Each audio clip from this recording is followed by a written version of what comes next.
Go ahead. All right. So let me go quickly through our audio demo here at InfoComm 2024 in the Ames booth. Hey guys.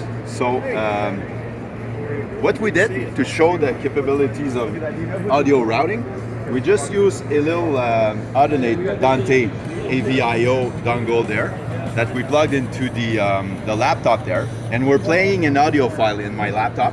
So what it does, we're sending it to this, and this is creating an AES67 audio stream that is sending to the network, right? We're sending this AES67 audio stream to this Yamaha sound console, where we can, we can place the two channels together. We create another stream containing the three channels, and we're sending it back on the network. Again, only in Cat6 cable. We're routing the signal to this AES67 speaker. Again, only one cable there. Just hearing now that I'm able to control the audio that is currently on the network with the console.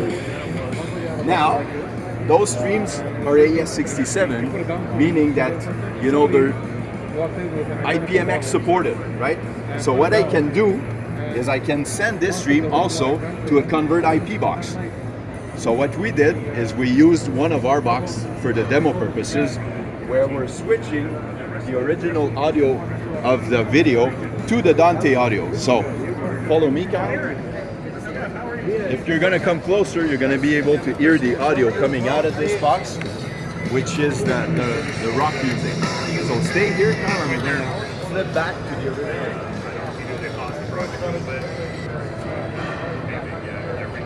So now you're seeing, I just switched the audio. The video stays the same because obviously all the essences can be switched independently. And this is what I showed, right? Now we did a little trick here to be able to see the Dante widget there, because this device doesn't support NMOS, right?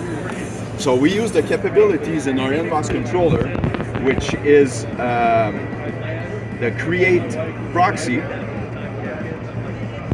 So we added a proxy device, and we added the information of this stream to make it visible from the NMOS controller, and hence routable afterwards.